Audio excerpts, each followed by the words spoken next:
Balakliia Intensive Care Hospital is located in a pine forest on the outskirts of the city. Russian troops occupied the city on March 2, 2022, setting up their own military hospital there. But later, due to the attacks of the armed forces of Ukraine, it was transported and the medical corps began to be shelled randomly. There were several missile attacks, as you can see. The building was severely damaged, including the roof. The crossing was already restored. There was a very strong rocket hit into the pediatric ward, and the floor slabs were also damaged. The staff worked and lived in the hospital until early April 2022. Doctors assisted the residents of Balakliia and treated the wounded. On April 2nd, the Russian invaders drove up the tank and opened fire on the building. A shell flew into the operating room. A patient who had just been operated on was wounded by shrapnel. After that, the doctors decided to evacuate everyone who remained in the hospital for treatment. The shells flew in here. One broke the patient's brachial artery. A pool of blood emerged. They also hit the girls of 20-25 years old. There was a pregnant girl too. Then the Russian occupiers dragged their soldier into the operating room and operated on him. I looked at those people and cried heavily.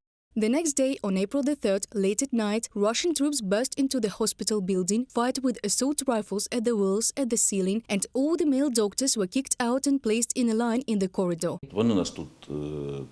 At first, they shot us a little here, beat us a little, put us on the ground floor, then interrogated us on why we live so well here, why we have such a good hospital here, how can we live like this, why there are toilets here. They were most interested in how it was possible that there are toilets here. There is a toilet in the ward and also in the office of the head of the department. The Russian invaders demanded that the doctors leave the hospital building on April 4th. Before the war, more than 600 employees worked here, and when Balakliia was liberated and the reconstruction of the hospital began, the head doctor turned to her staff with a request to return to their jobs. Well, more than 60% of the total number of doctors have already returned, so we'll calculate it, and exactly 70% of the doctors have returned. This is with our outpatient department. That is, in order to do our job, this is enough for us. We can deal with all questions 24/7. 3 of our doctors in the ranks of the armed forces of Ukraine now. We are waiting for our victory, waiting for the return of our colleagues safe and sound. The Russian occupiers not only destroyed the core of the hospital, they also stole almost all the modern equipment, diagnostic, operating equipment. Even a computer tomography was mutilated so poorly that it is not suitable for usage anymore. Medical inventory from Balakliia was found even in neighboring Kupiansk. The head of the Kharkiv Regional Military Administration says for the purchase of the necessary equipment as well as for the reconstruction of the hospital in Balakliia, about 20 million hryvnias, more than $544,000 were spent from the regional budget and the State Reserve Fund.